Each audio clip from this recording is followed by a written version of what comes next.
already been talking about dicks. All right, and that's also getting clipped. Thank you very much. Oh, wait, I had the perfect thing for that. No, I hate that one so much.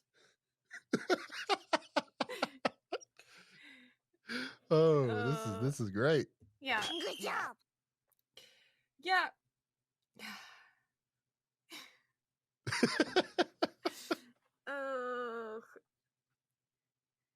Come on, intro queen. Let's do hello, it. everybody. Welcome back to BnB Anime. Yeah. How are you? And thanks. Good job. I'm good. How are you? Struggling. You I need have coffee? one. Yeah. Although Nice. I did do some latte on it, but it's disintegrated, and now it just kind of looks like a jellyfish. That's Here, I'll still send you a latte picture. art, mate. Ooh. Also, I've recently gotten Gib- access to the Twitter again for this account. Not that I never didn't have access. I just got a new phone and never logged back in again. And, You do it. Since then, every now and again, I've been tweeting things, and nobody ever interacts with them because A, it's Twitter, and also B, it's just me being a weirdo. Okay, so the fact that nobody has been interacting with them would explain as to why I'm not aware Yeah. of what's going on. Because I just, there you go. There's jellyfish. Oh, yeah, it does look like a jellyfish. Jellyfish. I love it. Thanks. Should I tweet it? I'll tweet Sure. jellyfish. Twitter. Tweet. The way my thumb already went to GIF when it's not a GIF, but I already did it. Just immediately Comment. goes to GIF. Jellyfish. Tweet. What? Add to cart. Are you shopping? No, why would I ever be shopping? Because you're way more of a shopaholic than I am. Look, okay, all I'm saying is that I haven't bought an anime figure in a very long time. 2 weeks. I open up Twitter to see what you're posting. I see an anime figure that I have to have, and it's $40. Therefore, it's within budget. Look at us swapping gender roles. What are we? Otaku? Yes. I opened this morning, okay? That's why. Do you work tomorrow? Yes, I also open. Oh, well yeah, we need to speed run this then. Nah, That way it's you okay. can go to bed. It's okay. It's Sunday, so I get to sleep in an hour. Oh, well, that's at least nice and handy. It is. That's why I like Sundays. I'm getting a promotion at work. Ooh, congratulations. Oh, big preach. What you do now? You paint more things? Yes. So I'm just going to be getting the assistant manager role as soon as our hiring freeze decides to end. Such excite. Well, it's more or less just to bump me up to a new pay scale. So that way, whenever I become a store manager, whether it be later this year or whatever, to actually be able to get paid what I'm worth. Yes.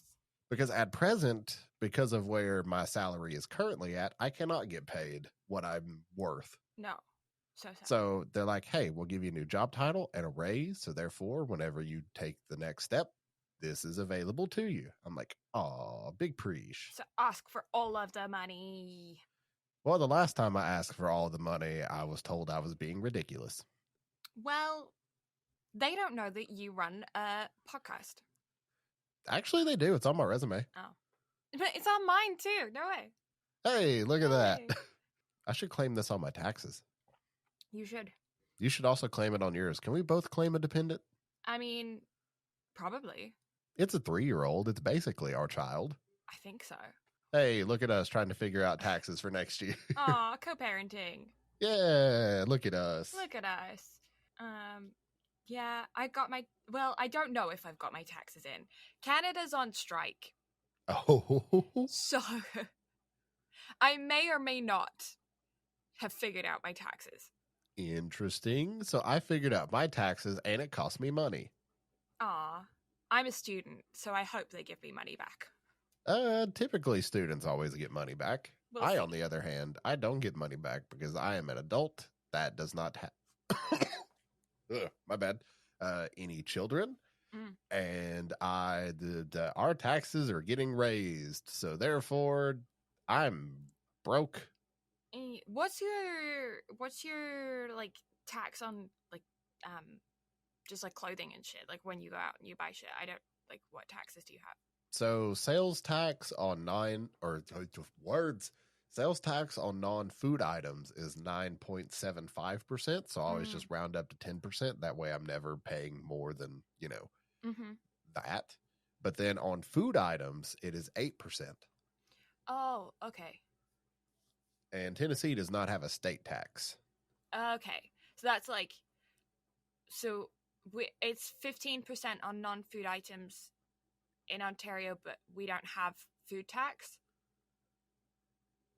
So you don't pay tax on food items? No, because you need it to live. Interesting. So there's no tax on it. Tax-free.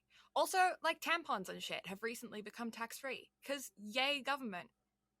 That's nice. Realizing that that's kind of a necessity. Unless you want people to, like, be bleeding everywhere. I mean, because we could do that. That you can. Like, yeah, we could just stop. Like, this is the thing that I think that they don't, like, governments in the world and, like, authorities in general, like some higher up managers in like businesses and stuff don't realize that people that have periods could just not. Like, they very well could.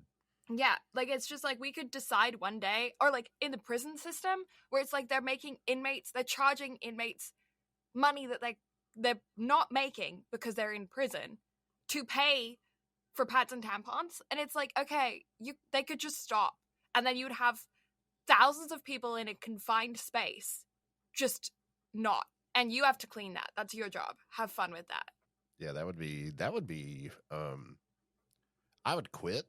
Yeah, I'm like, or you could just provide them like you provide toilet paper, because you don't see that as a non-necessity. That is very true. So I don't understand the difference between why toilet paper is a necessity, but pads and tampons aren't, when it's both things that are coming out of your genitalia. You make a valid point. Have you considered running for office? I consider running from office. Same. Yeah. But, like, that's all I'm saying is like, if you push us too hard, one day we'll just not. Just not. That's it. Be thankful that we do, because we could just not. That is all 100% very valid. Yeah. Anyway, I don't even remember. Oh, yeah, we were talking about taxes. Alberta only has 5% GST, so they have, like, the cheapest tax in Canada. Don't they also have, like, the lowest population sector? I think Saskatchewan or one of the territories will probably beat us out. Oh. I mean, if you're like Nunavut, I don't think there's probably like 5 people there. I mean, I'm just talking out of my ass at this point. I don't understand Canadian anything. Yeah. Out of the provinces, I think Saskatchewan probably has the lowest population, just because there's no, like, the infrastructure there is like farming, and like that's it, is oil and farming. But is that also Alberta? Just beef? Yeah, but also there's a level of tourism in Alberta because of the Rockies. We have, like, one side of the Rockies. BC has, like, the other side. But there's a couple places in Alberta that are, like, really sought after. So there's, like, Lake Louise and Banff are in Alberta. And, like, those are world-renowned tourist spots. Huh. And then there's also, like, hot springs in the mountains. And there's also Drumheller, which is a sick place. People don't realize this, but, like, dinosaurs and shit. Like, the Albertosaurus is a real dinosaur. Dinosaur. Big fan. Yeah. Also, this just in, we've got interaction on the jellyfish. On the jellyfish? Yeah. I was like, why is my phone going off? I'm not important. Then I was like, oh, Twitter, we got a like. Look at you go. I have 2 likes. I'm so proud. I like to eat about a jellyfish. Yeah, you do it. You make pretty latte art. I did actually a nice one. I'll send you the nice one that I did on my drink at work today. Because that one's like actual latte art, whereas the jellyfish is like not. There. Ooh, very fancy. I love it. That was the first drink I made today. And you made it for yourself. And so I made it win-win. for myself at 6:20 a.m. I was alive at 6:20 a.m. this morning. I had been up for about an hour by that point. Yeah, I think my first alarm went off at like 5:15. So I'm kind of right there with you. Yeah. Maybe. I don't know. Days are a blur at this point. Are a blur. I just want to go leap. Yeah, me too. But unfortunately, no leap. Anime. Can you tell how much we love doing this podcast? Let's get this over with so we can go have a nap. Well, you see, it's, we love it here. We do. My coworkers at work forgot that I did this podcast. Uh-huh. And then I brought it up again the other day, and they were like, wait, you run a podcast? And I was like, yeah, I have for like 3 years. And they're like, what? And I'm like, yeah, like a weekly podcast on anime. And they're like, you watch anime? And I'm like, what about me says that I don't watch anime? I'm sorry. Like, you're like, what are you doing tonight? And I'm like, oh, I'm going to go watch anime. Like, this is a weekly occurrence that happens. Like, I was like, good to know that everything I've been saying to you for the past 9 months has just like gone right over your head. Well, I mean, I don't know. I guess it just kind of depends on the workplace environment. Yeah. And I guess like how close you are with your coworkers. I'm really close with them. They just don't listen to me because they're like, you're a supervisor? Shush. And they'll say that to my face, and then I'll be like, take your latte and get the fuck out. And then they laugh at me. Especially we have our newest hire. She's the new baby. She's like 19. And she's so Zoomer. Like I'm Gen Z, but she's Gen Z. And it's so funny because she'll just like one of our coworkers, he's allergic to everything. He's one of those people that like you're like, oh, try this, and he's like, what does it have in it? And you're like, this, and he's like, oh, I'm allergic to that. And you're like, I thought you were allergic to this, this, and this. And he's like, yeah, I'm also allergic to that. You're like, Jesus Christ, how are you alive? But the other day, our Gen Z coworker comes in. She just goes, no, he's faking it. And I'm like, what do you mean? And she's like, yeah, no, he's faking all of his allergies for attention. I don't think that what. No, and I was like, yeah, the peanut allergy, the pea allergy, the milk allergy, like everything is just like he's all like the whole lot. The allergies, like the pollen allergies, just like sneezing in the corner. And she's like, yeah, totally faking it. Goes out to him, and he's just like, you're faking it, right? And he's like, yeah, sure. And she's like, see, told you. And I'm like, she's just so chaotic. Yeah. I mean, I guess every workplace needs like that chaotic evil character or like chaotic neutral. Chaotic neutral for sure. Yeah. So she's the one who yelled minge across the cafe. Oh, that one. Yeah.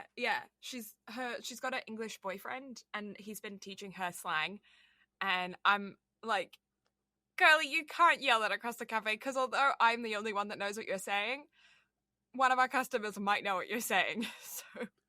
Yeah, you never know when just that one individual is going to be there, and then it's just going to all go down the drain. Yeah. I'm like, a Brit will find this hilarious, but somebody else? No. Especially if they know. If they know that you're yelling minge across the cafe. I was like, girl, you can't yell minge.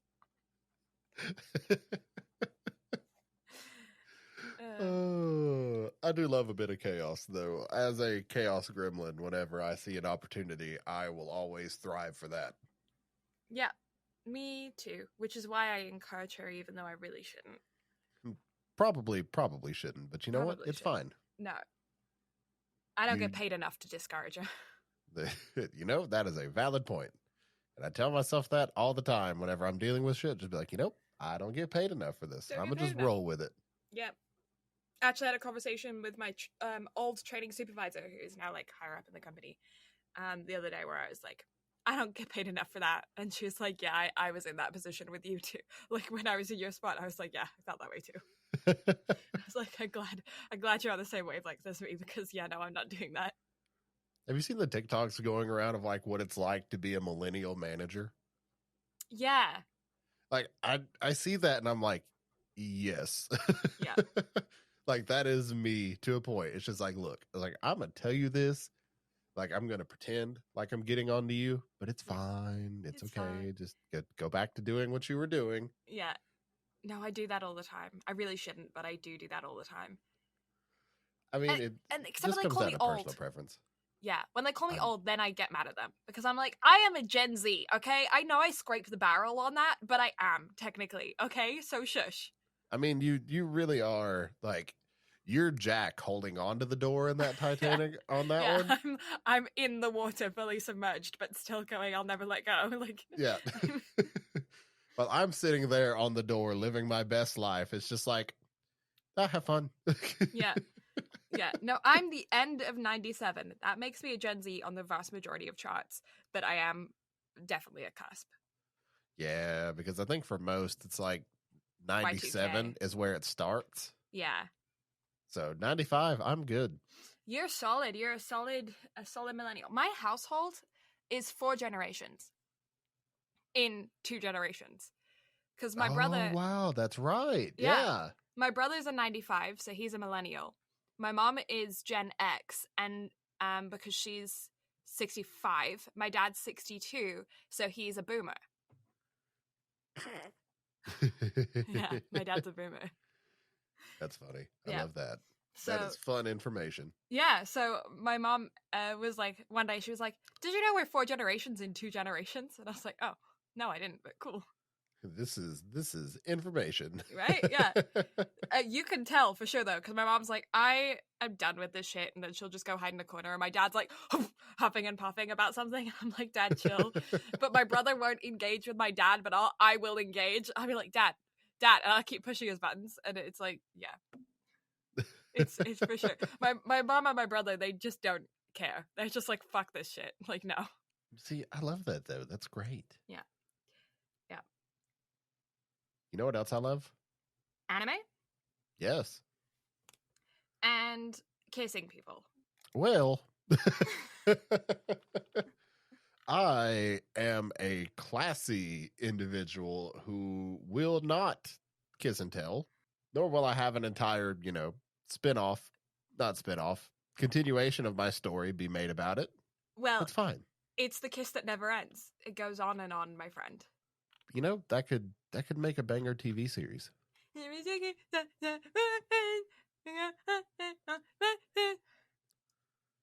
Okay, I'm clipping that and using that as a soundboard bit too.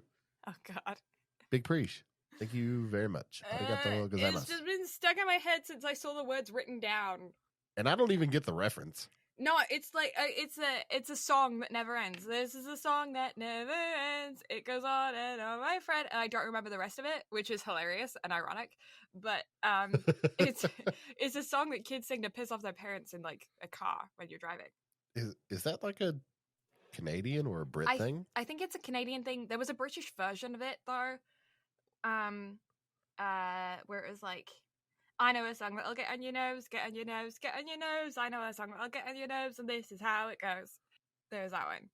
That's British. I can see it. Yeah. And then the other one is the Canadian version. So that's why I don't really remember it as much, because it wasn't in my formative childhood years. It was like I was hearing it from other kids when I was older than them, but they were being piss-ass annoying. Huh. Interesting. But yeah. Kaguya-Sama? Mm-hmm. Kaguya-Sama! Yatta! I'm trying to find some sort of background information. I am currently failing. Don't mind me. Minding. It was a movie. What about a 4 episodes. Brad's dying. I'm dying. It's fine. Everything's fine. Nothing's fine. I found it. I found what I'm looking for. I was just going to send you the Wikipedia link, so okay. Big preach. But I found it. I do it. I already did it. Like, I don't even need it anymore because it's already done. Yeah. Yeah. I mean, thank you for your help, but I got this. You're so fucking slow. I'd already done it. I'm what? What? I'm sorry. Sorry. I was just trying to help. I'm just trying to do my job. I was just trying to get the Wikipedia pulled up. I didn't mean to. Emotional damage.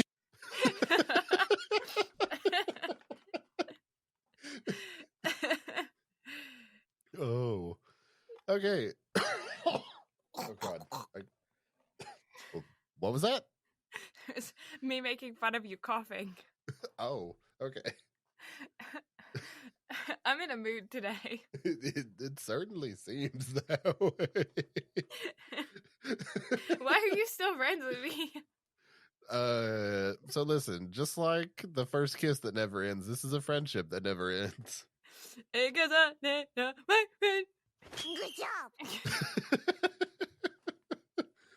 Oh, to those that are listening to this, I apologize. This is Especially for the soundboard bits. I'm having a great time. I was gonna say this feels like more chaos than we've had recently.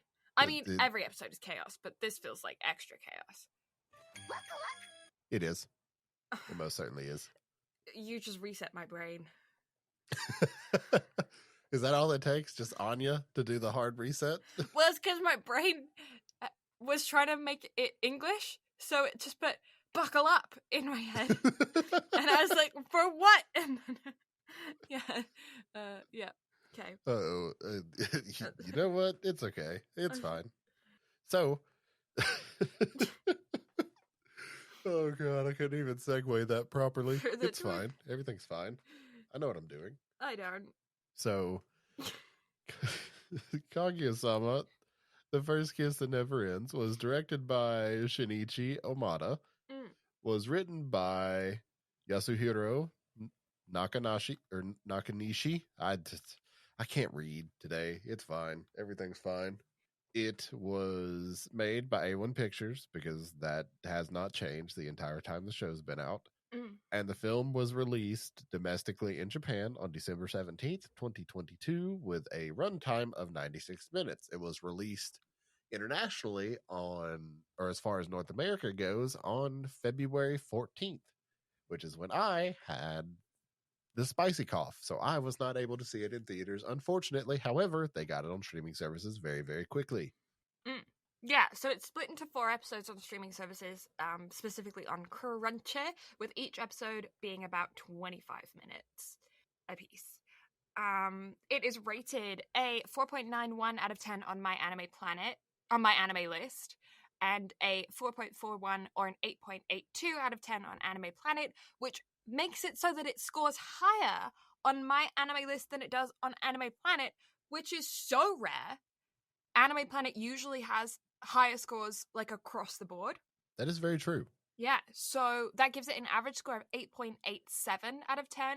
It also has a drop rate of 0.40%, which is interesting because if you've been listening for a while, then you'll know that I classify drop rates in different sections. So I have like first season of a new anime, that drop rate is usually what I go off of when I'm like talking about the best drop rate or the worst drop rate, because those shows are shows that people don't know whether or not they're going to like. Even if they've read the manga, they don't know how the anime adaptation is going to go, so it's a first impression. It's not something that they've seen a season before and already know that they like the concept of. Also, if it's a movie, people are less likely to stop watching halfway through. They'll continue and watch to the end, even if they're not enjoying it, just because it's a movie. Or they won't, like, when they're recording it, they'll just put it as watched, even if they didn't finish it. They're less likely to put it as dropped, because they don't need a record of where they stopped watching, in case they ever want to eventually pick it back up again, right? Yeah. So this being the fact that it is a film and 4 episodes, but also not a first season, makes it a whole complicated mess of a genre all on its own, like a classification all on its own, because I also classify like second season separate, because everyone's already filtered out that they enjoyed the show already and they want to engage in more content, so they're less likely to drop it than people who are trying out new content.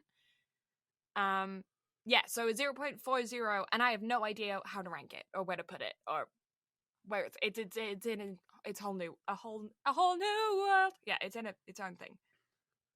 You know, I think it just pretty much classifies as a film, like as a continuation film, pretty much how we looked at Mugen Train. Yeah. Because season 4 has already been announced, so this isn't going to be included in season 4. No. So it's like JJK0 or Mugen Train, even though Mugen Train got lumped into the second season of Demon Slayer. Yes, which, if we're classifying it as a film, and also, like, it's a film, but it's also a film on a later on in a season, as opposed to a standalone film like a Ghibli film or something. So it compares to things like My Hero Academia, World Heroes Mission, which scored at a 0.28%. So 0.40 is double that, but also not high by any means, because we have like the where am I at? Zeros. I mean, the thing about it is, though, is My Hero is a massively revered franchise because of what it brings to the table, whereas Kaguya-Sama is a rom-com. Yeah, so it compares more to Konosuba, the Konosuba movie, which scored a 1.18%. Yeah, it definitely would classify closer to Konosuba than it would My Hero. Yeah. I'm trying to So, find like killing other it. movies. Yeah. Because you've got JJK Zero, which was recent. Mugen Train did get 0.27, but again, it's a huge franchise. It's like a different vibe. Yeah. Rascal Does Not Dream of Dreaming Girl got a 1.18. That also tracks. My Hero's Rising, 1.14. Yeah, JJK Zero got a 0.14. And Jellyfish got more interaction. Yay, Jellyfish. Jellyfish does whatever Jellyfish does. That was totally out of the wrong. I thought you were going one way with that, and then it went a completely opposite direction. It did, because I forgot what I was doing halfway through. And that's on ADHD.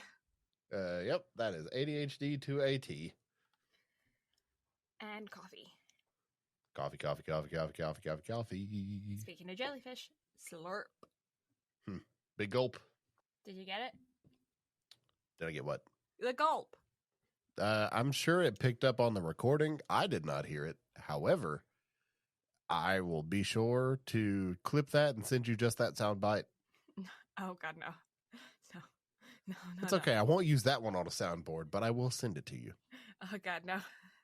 I don't want to hear myself gulping. I hear that all the time. I don't need hearing it externally. Can I put that in quotes out of context? Oh, God.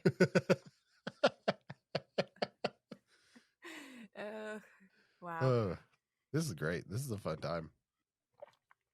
Did you hear that one? I did hear that one, actually. Yes. Success. Oh, and I'm going to forget to edit those out, too. Oh, great. Again, not anything against you.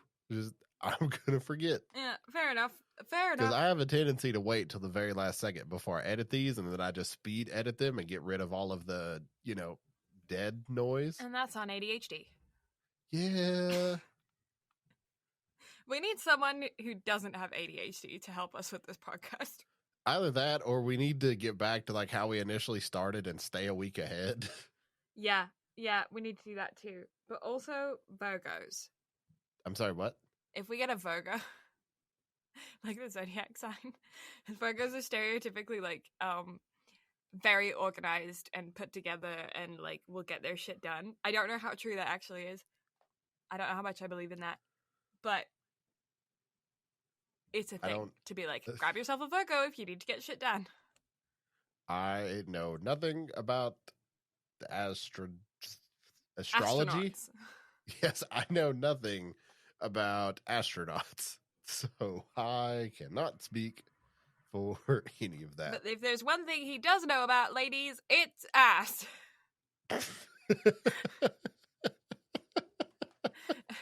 Are we still putting that advert out there about trying to hit you up in the DMs? I mean, you know what? We can. I'll try to be a good wingman here. Oh, all right. So my dating profile is now going to look like this. Likes dogs, likes long walks on the beach, knows about ass. Oh, my Tinder profile is not filling out nicely. Has knowledge about us. I have been no, never mind. You're a qualified astrophysicist. Oh, so that's what that is. Yep. Interesting. If you put fairy lights that blink around a butt, is it astrobe physics? I'll take myself out. I'll leave. Okay. I can go. All right. This episode's over. Love you. Bye. Bye. We didn't even, we're disintegrating. I feel like every week this just falls apart more and more and more. Why does anybody listen to us? Like, why do you listen to us when we don't talk about anime at all? We used to script these things. Those episodes were also like 3.5 hours long, but still, we used to script these things. We go in so much detail, and now we're just like, it was good, you should give it a watch, but also, dick.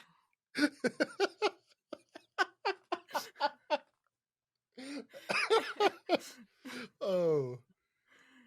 It's literally one of those things to where my uncle was just talking to me the other day about podcasting, and he was looking over my setup. He's like, that's really professional. I like what you've got going on there.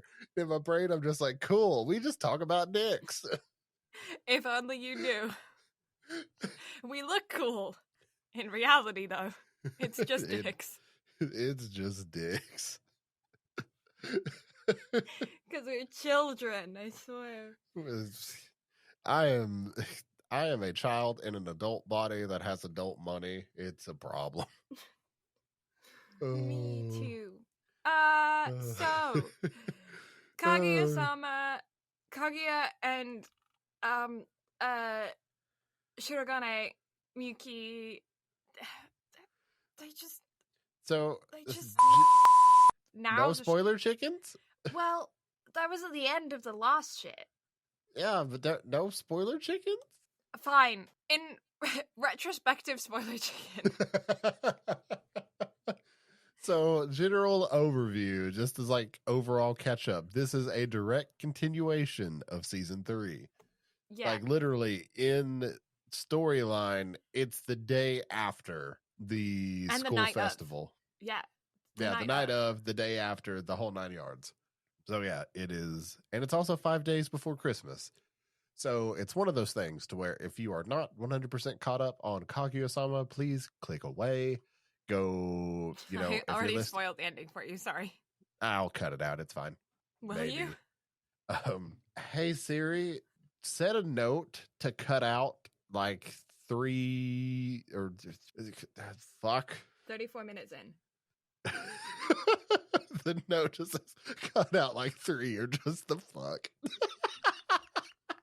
That'll work. That's a good reminder. I was just making it set a note because normally, like, I used to like take notes like as we were recording these, so I would know like sections to cut. Oh, hey Siri, here I'll just set a note to cut out like at the 33-minute mark. Okay, there we go. That one's right. I don't want you to cut all 33 minutes. Cut 33 minutes. All right. This episode Starts has right officially now. Yeah. Hello everybody. Welcome back to BnB Anime. Oh, I don't want to be welcome.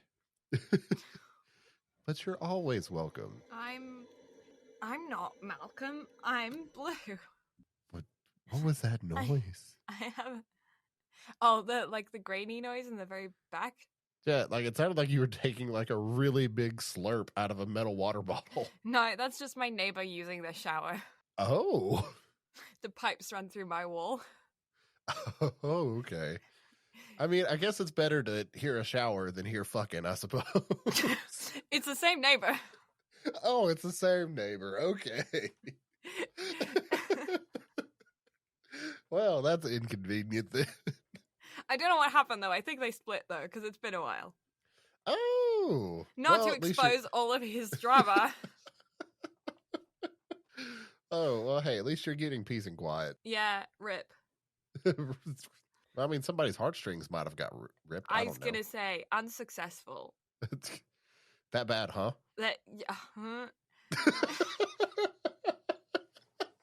Yeah, she was vocalizing that she had a good time. Faking it, maybe? Absolutely. No question.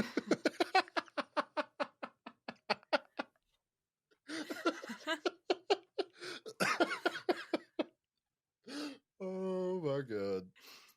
This shit's great. I love my job. I love this friendship. It was real obvious. I was like, okay. Oh. I mean, it sounded like he was having fun. Fine. It sounds like he was having fun.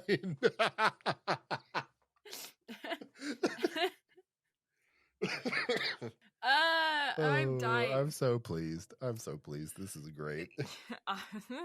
All right, so yeah, spoiler chicken hats, put them on. If you're not caught up on Kaguya-Sama, please get caught up, because Kaguya-Sama has worked its way into my heart and has taken the #1 spot for my favorite anime of all time. So if you're not caught up, please don't spoil this for yourself. Go and watch it. It's worth it. It's 36 episodes before you get to this point, so just go watch it, please. Just casually. Just 36 episodes. I will give you all the forehead kisses if you catch up before listening to this. Okay, thanks, mama. On the contrary to Brad, this being his favorite thing of all time, the cringe. I struggle with this anime. Look, okay, tell me you had a good time with this, though. Let's be real here. There are elements of it that are really cute, but there's a lot of it that I die. Oh no, I died too. Like, the humor in this and like the cringiness of it is great. It's hilarious, but it's great. It's awful. I can't handle it. So the bit about little Kaguya, yeah, I fucking lost it whenever the head of the Miko. Yeah, whenever Miko fucking comes barging in and Kaguya and Miyuki are sitting there like their little forms talking, and it shows what they think it looks like versus what she's actually seeing. Yeah. I fucking died, man. I get it, but it goes on for so long and it's so cringe, and I'm hiding behind my sleeve and I can't. Oh, it's so hard. You see, it's one of those things to where it went on for me, so like long. just the perfect amount of time. I think if it had went any longer than that, like the bit would have fallen flat. Yeah. But it was executed to a T. Yeah, Kaguya-Sama is a very specific type of humor. The entire show has been, and it's been consistent from the first episode all the way through to the film. There is a level of escalation in some areas because of the character dynamic escalation. So as relationships build, the feelings involved in the skits also build because the feelings of the characters have built. So whenever you're watching the cringe, now it's less shallow cringe and it's so much deeper because they have all of this history and all of these like almost vocalized emotions or like almost connected emotions, almost like they're almost on the same page, and it feels like there's so much more weight to it than there used to be in like the first season when it was still like everyone knew that they liked each other, but it wasn't like a big deal. Now it feels like a big deal. So the embarrassment for me has increased because of that, because I'm like, yeah, but like because like they really like they were like it's so nearly, and that's why I can't. But it's one of those things to where they are hormonal teenagers. Yeah. It's very, very obvious by the first fucking episode of this whenever Kaguya and Hayasaka just are losing their shit at each other for saying sex over and over again. Yep. So yeah, you have that, but also they like just the character development, man. Yeah, they're trying to grow as people, and what kind of hit home for me with this watch through was like the whole conversation about masks and like trying to break down your own barriers to bring like your best self forward, or wanting to put your best self forward whenever the like your partner, like you want to be Perfect. like, yeah, like you want to put on that best show for them, whenever in reality, like that's not how relationships work. That's not healthy. It's also not what your partner wants. Exactly. And that was like very well vocalized in this. And it's such a incredible point of contention in media, like just portraying this, because it's healthy. Like you don't see this type of conversation in media in general. No. Now, granted, it's done in like a very like teenager way, but I feel like this is something that teenagers could watch and like actually learn something from. I agree. Especially in the day and age of social media, we are so used to seeing, even if we don't necessarily partake in it ourselves, still seeing other people put forth a representation of themselves that is so immaculate because it is so artificial. And it's not that it's not them, and that's something that I think that they stressed very well in this show. Those masks and those representations of ourselves are still part of us. They're just not us as an entirety. And so whoever you are on Instagram, whoever you are on TikTok or whatever, whoever you are when you go on a first date with someone and you're trying to make a good first impression, whoever you are in a job interview when you're trying to make a good impression, all of these people are still aspects of yourself. It's just more surface level than the actual depth of who you are as a person. And there was some really, really strong commentary on the fact that if you get to a certain point, when you get to a certain point in a relationship, you're slowly peeling back all those layers. If one person is trying their best to expose themselves to the other person, to allow them in to see all of their layers and who they truly are, but the other person is still trying to put up a front of perfect presentation, it creates an imbalance in the relationship and a vulnerability in the person who has been stripping themselves down. Because then it's like, well, you've seen me and accepted me at my worst, but you're still being perfect, so that just makes me feel more insecure. It makes me feel like I should try and be as perfect as you. Like all of this, there's expectation then put on the other partner. But on the same level, the other person might not be ready yet to expose the vulnerabilities in themselves of showing all of their layers, and to talk about something as difficult as that and as tricky to manage as that in a show for teenagers, based around teenagers. And also the fact that this show doesn't shy away from sex and hormones, which is something that you don't often see in anime like this, like more of a romantic, like casual thing for teenagers based around teenagers. I think this is a really, really good step in the right direction in media in general, to expose to teenagers of like, you know, it's not all or nothing. Like there's ebb and flow, give and take, there's gray areas. And this show does a really good job of like, I don't know, like just being more real. And that's strange to say for an anime, but it feels it. If like, and especially an anime as casual and jokey as this with so much extra stuff. But this topic of conversation it felt pretty genuine to me. Yeah, it felt genuine. It felt real. It felt like something that actual teenagers would have. And having been a teenager at, a point in my life. Were you? Like That's shocking. I know, right? Nah, I've just always been a 6 foot tall, giant, burly man. Yeah, I thought so. I thought you came out of the womb like that, I mean, pretty much. My poor mother. No wonder she's such a bitch. Anyway. Oh, shots fired! That's okay. She knows how I feel. Oh, I gotta remember to cut that out. Anyway. I sent you another Discord message. Cut out 47 minutes. Hey Siri, set a reminder to cut out calling my mother a bitch. Cut out 47 mins. It's fine. It'll be okay. I might actually leave it in. Who knows? Who knows? Who knows? It'll be fine. I'll figure it out. I won't. But sorry, that was such a sibling response. I'll figure it out now. I won't. Oh, I love it so much. That was fully my sister brain, just like that's the kind of thing I would actually say to my brother. Like that's. Oh, that's brilliant. I love it so much. But yeah, the show just does an incredible job of just portraying how kids, teenagers, however you want to look at it. I'm 27. At this point, all of these characters are kids. Mm-hmm. But yeah, just portraying how they would react in those situations, showing like actual growth that people allergies. Stop it. Anyway.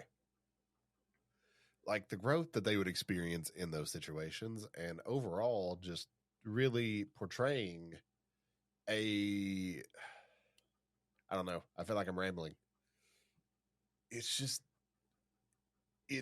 how it should be. It's how media in general should portray kids instead of portraying them as a general stereotype of either just shitheads or like being the best that they can possibly be. Like actually having the mask talk at such a young age. Like this is something that I have been struggling with a lot here lately. Like just to sit down and get very real for a minute. I feel like the reason that this hit so far home between this and an episode of Distractable a couple of months ago, just the conversation about masks is something that bothers me a lot because it's something that I notice that I do myself. And I'd notice like the number of masks that I wear. And although like I do everything I can to try to, I guess I don't want to say like blur the lines between them, but like try to bring the most authentic form of myself forward.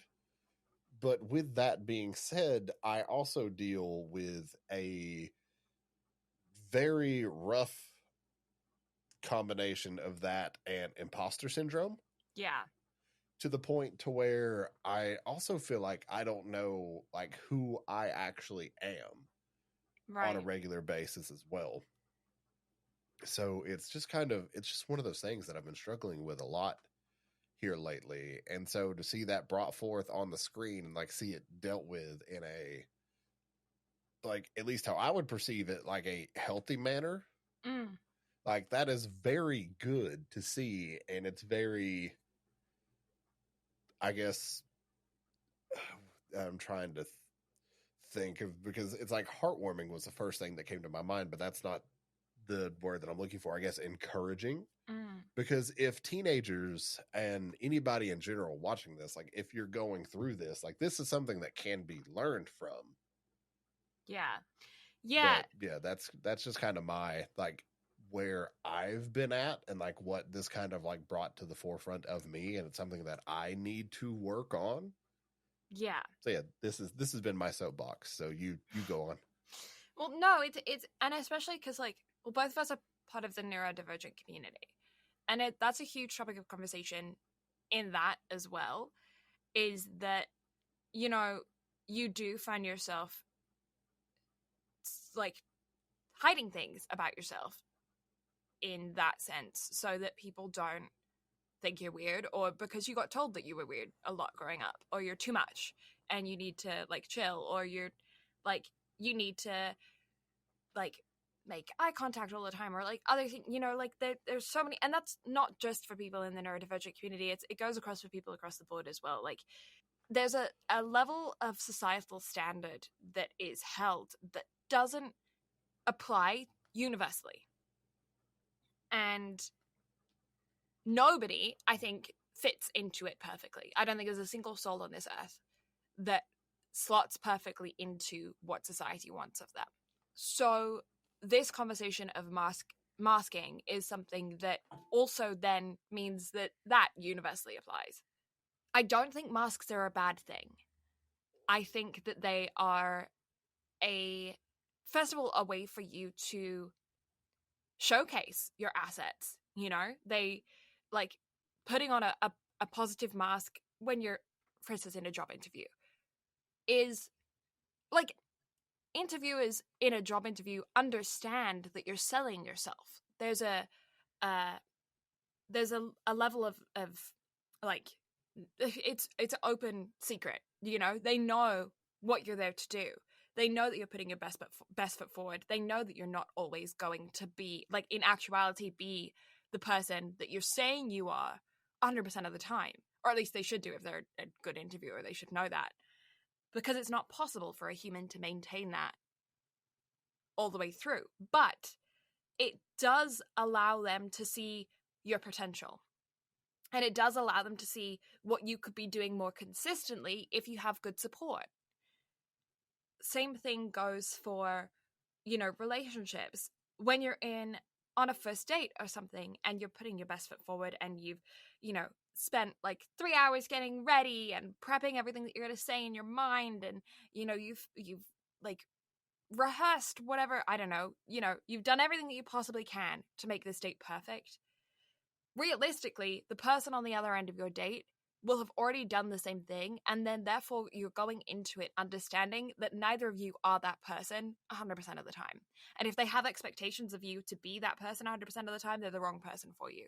There's a level of beauty, though, in stripping away at those and finding the flaws underneath you. And they don't necessarily even have to be flaws. They're just like quirks or like little like things that you think other people will see as a flaw, but in reality they may see as something charming or like an asset to you.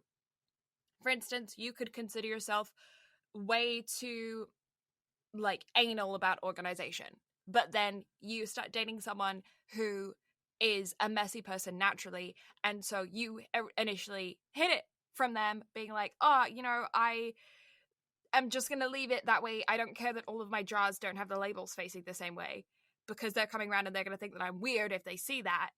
And then the two of you end up like moving in together and finding a happy medium, you know? And sometimes that medium never comes across and you butt heads and it doesn't work. But sometimes, you know what they say, opposites attract. Like sometimes it works. So having even just a little worm of that kind of thought process ingrained into your brain when you're 17 years old, like the characters are in this being 17 years old, I think will help a lot of kids learn, or even just like be aware of the idea that this exists and that it's not a bad thing that you have masks. And I think they did a very good job in the anime of not demonizing masks, of not saying they're, you know, you need to strip them away because you're being inauthentic. They were just saying, like, you put them up because you were trying to put on a brave front. You put them up because you were trying to represent yourself in the best way possible.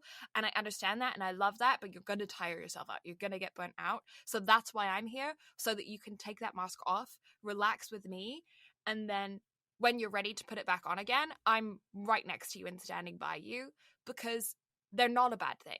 They're just like, it's like putting on a suit or a nice dress, you know?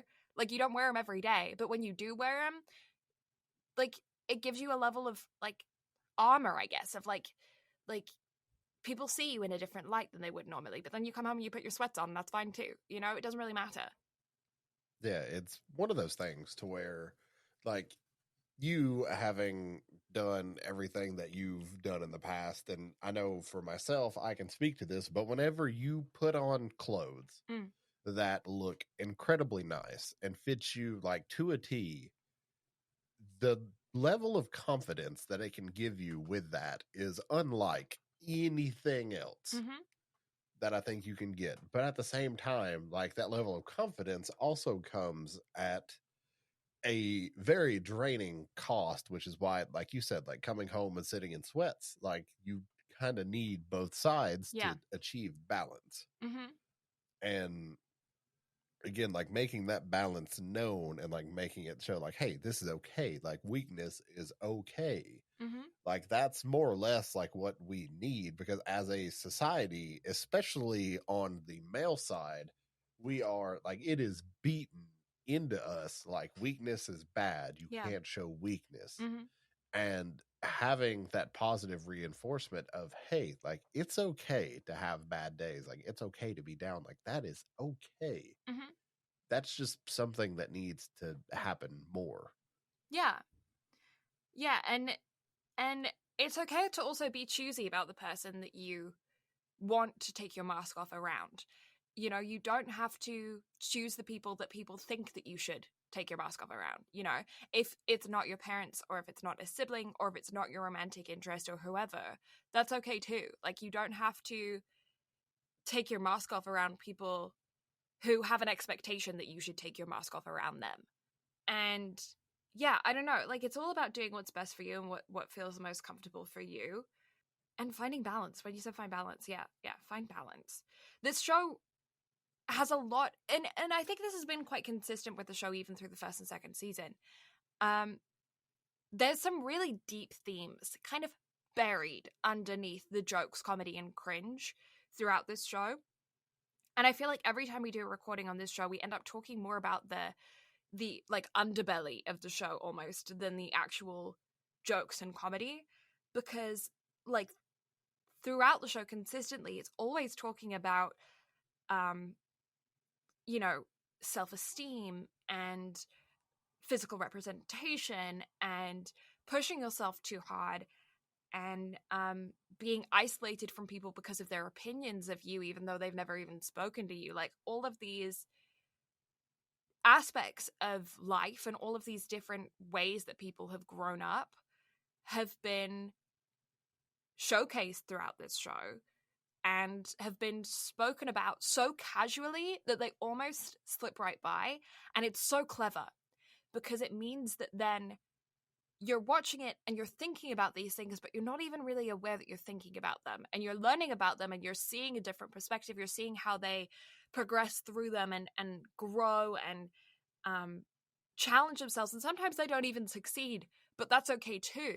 And it's, like I said, like, it's just like those little worms, like, that go in your brain and you don't even know that they're there, and then one day you're like, you know, that was like actually, like, I've heard about this somewhere, or I've thought about this somewhere, or I know how that turned out for someone, or like this, it, and I don't even know if you necessarily remember it came from this show, but it gives you that level of like, it's so casual, and I want to see more of that throughout media, of like just casual little tiny lessons, little tiny bits of knowledge, little moments of character growth that are so relatable but so small that you don't even realize that you're growing with them when you watch them.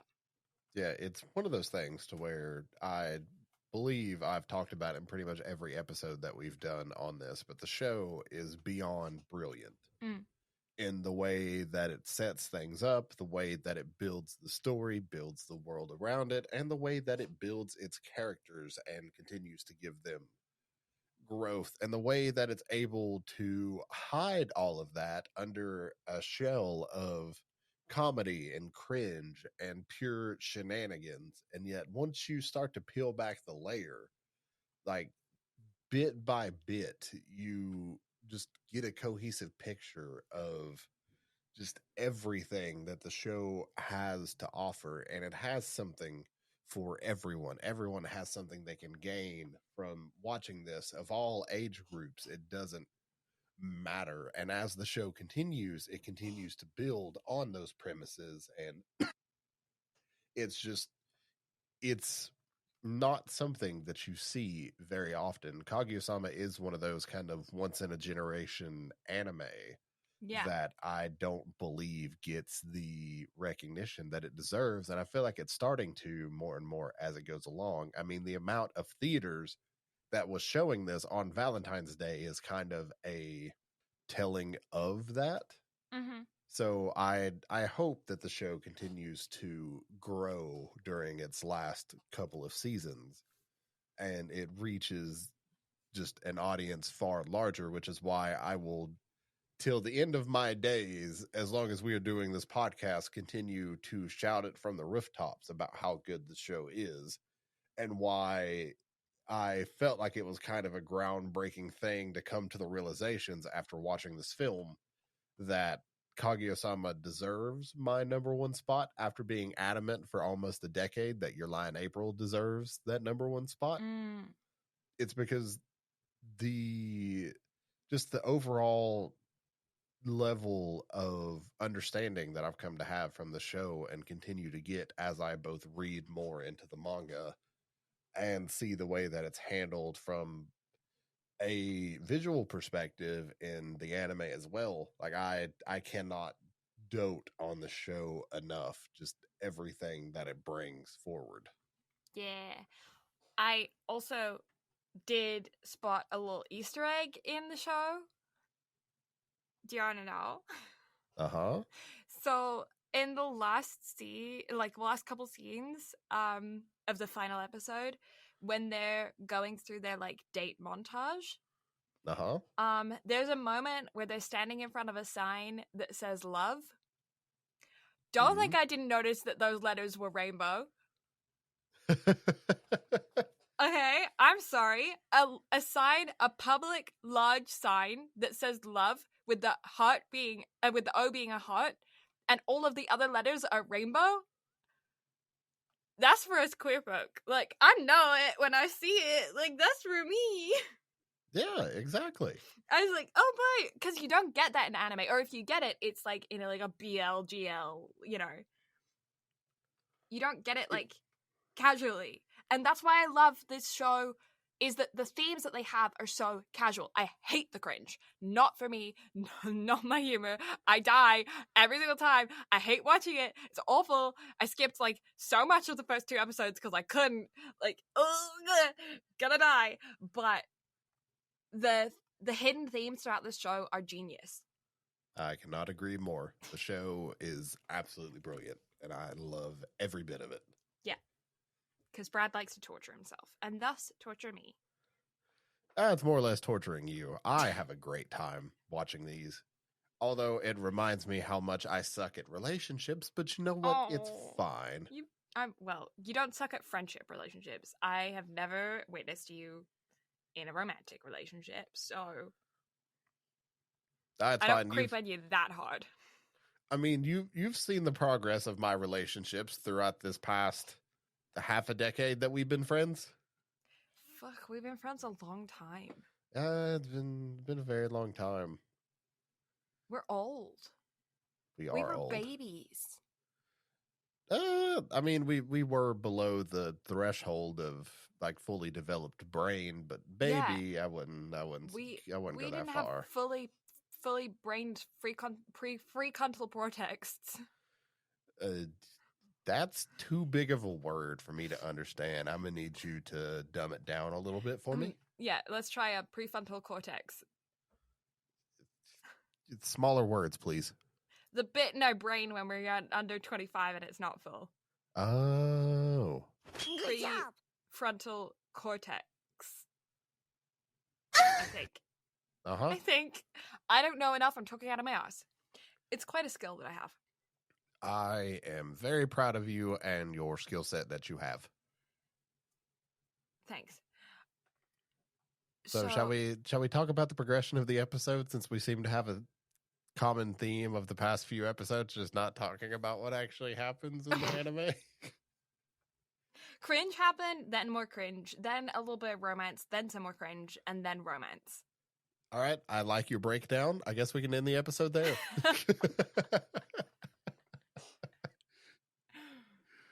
Yeah, I love it. Big fan. Yeah. So, Kaguya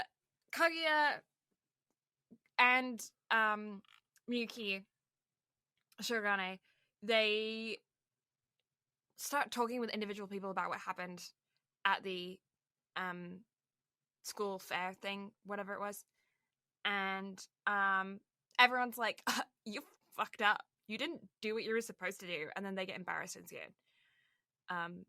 And so then Kaguya turns into a baby. Except she doesn't turn into a baby. It's just how it's visualized, and it leads to Blue cringing her ass off. I hated this. So, first of all, I hated the fact... I get it. They're teenagers. I understand why. This makes perfect sense. I get the logistics of it. But I hate the fact that their friends were like... you went too far, or like you, like, even if they didn't explicitly say that, like, that's, you know what I mean? It's like, and I just wanted to be like, it's fine, it's totally fine. But like, I also, like, I get it, but like, I hate that. So then Kaguya was embarrassed and turned into a kiddo because of it, and her brain stopped working. And then Yuki really wanted to talk with her about like what had happened, like where their relationship status was at. She could not handle it. So then he tries to dumb himself down to be able to talk to her in her dumb brain cell. And then they just end up saying each other's name over and over again, flailing like the wacky waving inflatable arm flailing tube man. And I hated every second of it. It was absolutely brilliant, and I am 100% here for it. Oh, it was great. I loved it so much. It was wonderful. So it was a blast, and you know hated it. Question. Answer. Your Gen Z underling at work. Yeah. Would you consider her like Chica? Yes. Like just that level of chaos? Yeah, but with more Ishigami, like halfway between. Oh, interesting. Okay. Yeah, like there's definite some cynical in there. There's some like, but yeah. How do we know that Chica's not cynical? I mean, true, but like Chica, but like on a bad day. Look, not that my employee's grumpy or anything, but like she's a little quick with them, like little snippy bits, and I'm like, girl. I mean, I can appreciate that. I also am really one funny. For quick quips. Because it's one of those things to where at work, the amount of times that I've gotten my boss and our other full-timer like to just bust out laughing whenever they said something, and I just immediately fire something snarky back. Yeah. The amount that it happens is great. So therefore, I can 100% appreciate that. Yeah, it's fully that. It's like, if I care about you and I actually like appreciate your friendship and everything, then I'm gonna insult you, and that's what it is. Yeah. If she ever compliments me, I've done something fucked up. Oh. It's gonna be a bad day because like she shows her love by telling you that you're annoying. So she's one of those people. So does that just mean that you don't know how to get a read on me, considering you get both sides of me? You're an exception because in my head you're actual teddy bear, like no, like a giant bear. Like I say a teddy bear, but like you're like a grizzly bear.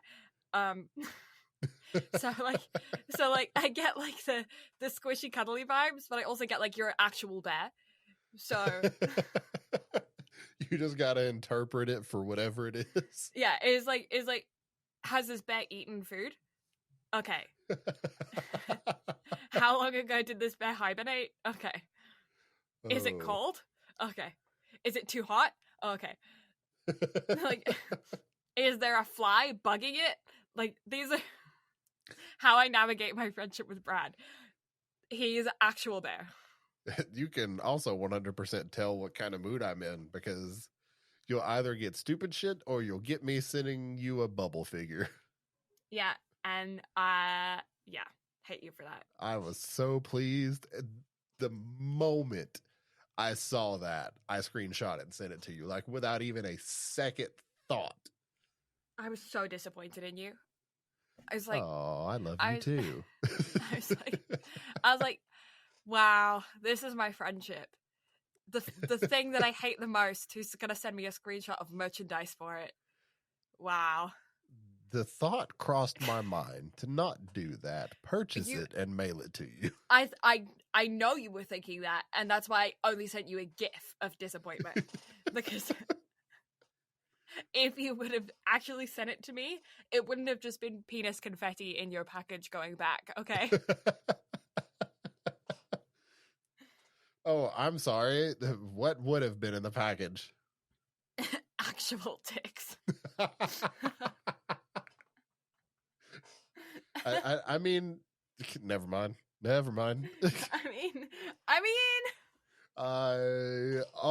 had one of those quick quips. Don't on issue me the a end of challenge, my my tongue. guy, because you know I'll meet you. Well, you see, I've already had my one bit of like expletive going off whenever I was talking about your neighbors fucking earlier. So I'm not gonna. That's my one bit of just going off at this point. I'm not gonna sit there and go into it any further. I'll get you one of those ones with a suction cup on the end. You can stick it on your forehead like a unicorn.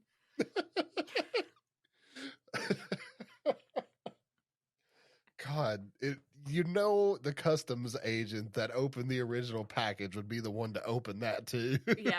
Yeah, it would go back and forth. would They'd be like, probably. "Oh, it's fucking these guys again. Damn it! Damn it, more dicks.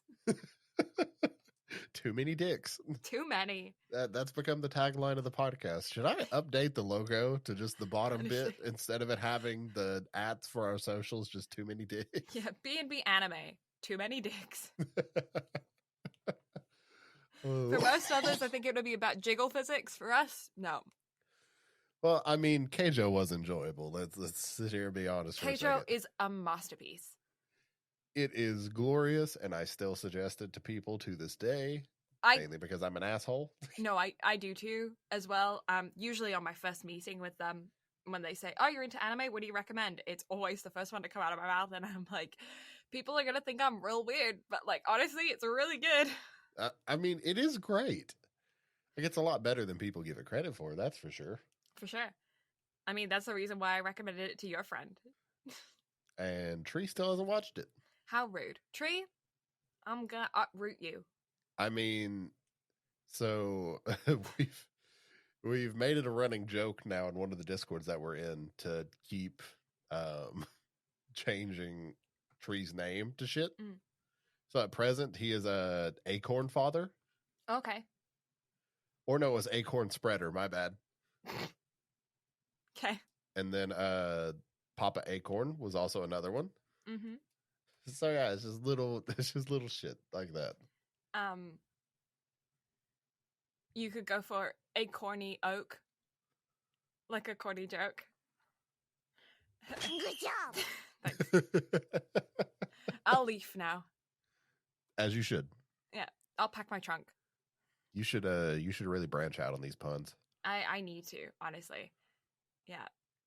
I need to get to the root of the problem because, yeah, it's becoming a real one. Yeah, tell Becky not to be such a birch. Yeah. You know, the more we talk about this, my skin's just going more and more ashen. I had nothing else. Actually, I did have something for that.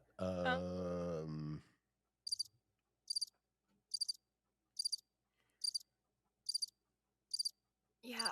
That goes on Barking for up. way longer than it should. It does, yeah. We were barking up the wrong tree with that one. Maybe just a little bit. Mm-hmm. So, Out of our element. So, okay, I'm done. I promise. Oh. So what do we give it? What do you give it? Because we all know where I'm at with it. You're at a 10 out of 10. I am at a 10 out of 10. I am here. The thing is, I'm at a confusion. Just gonna put a question mark in there? Yeah, because there are so many parts about this show that I think are really clever. There's also a lot of things that are just really solid. Like, you know, animation style, solid. Character design, solid. Voice acting, solid. Like, it's just, like, they're just stable by this point. Like, they're just consistent, right? And there's something that's really, that's a really good thing. I struggle to watch aspects of this show because I find them so, like, it's just not my humor. Mm-hmm. But then I really deeply appreciate the themes that the show expresses, but I feel like I'm like digging through ick to get to them. You know what I mean? And it's not that the jokes are bad, and it's not that the plots are bad or anything. It's just not for me. I totally get why it has a 8.9 rating and near 9 out of 10, because it's definitely, like, it's super solid. Like, people who love this will love this. I love a lot of aspects of it, but I don't watch it for fun, because it just gives me, like, sets my teeth on edge, gives me heebie-jeebies. I don't know why. Some shows that are like this, I can watch. This one, I struggle with. It's like that one moment in Harry Potter where he is smiling at Cho Chang but forgets he has a mouthful of water and smiles and it all spills out of his face hole, and I can't, and I skip it every single time I ever want to watch the film. Like, it's just not for me. It's never been for me. It will never be for me. But if you like that kind of comedy, you'll love this shit. I mean, makes sense. I heard typing. I knew you were going to do that. I knew it. I knew it. I was like, he's going to send me a gif of it. I knew. You're awful. You're awful. I knew. It was in the back of my head. I was like, I heard typing. I was like, I know exactly what he's doing. I should have muted it, but I didn't think it was going to pick it up. I knew. As soon as I heard that, I was like, he's sending me the gif. Oh. I spent $1,000 on this recording setup, and it still picked it up. My fucking keyboard clacks. Damn it. I like a clacky keyboard. I mean, I hope you're still enjoying yours. I very much so. It's featured in the jellyfish pig. Yeah. So peep the keyboard on Twitter at BnB Anime. I know what all of our socials are at. Yeah. I don't. That's okay. It's fine. We figure it out. So yeah, I give it a 10. Blue gives it a question mark, which means together we're at a 10. That's all that matters. Aww. I love me too.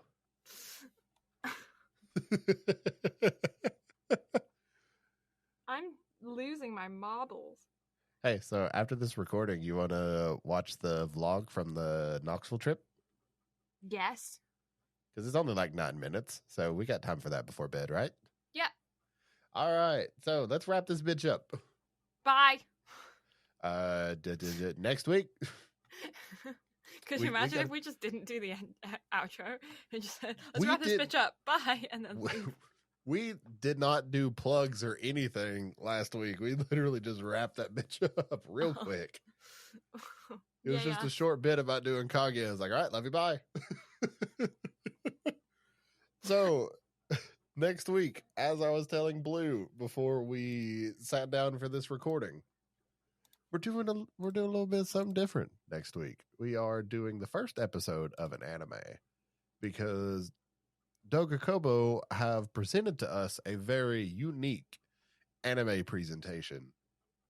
And by unique, I mean the first episode is an hour and a half long. So it is the length of a feature-length film. It is a little anime about idols on High Dive called Oshinoko. You've probably seen it advertised literally every fucking where. Every time I'm in between fucking Snapchat stories, reading between those, Instagram reels, stories, all that other shit. It is everywhere. A High Dive is putting so much money into the marketing on this, to which as they should, because as I was telling Blue before this, I watched the first episode and it has a Promised Neverland hook on my soul. To where I finished the first episode, I cried. Like, I'm going to be honest, I fucking cried. Oh. And just, my God.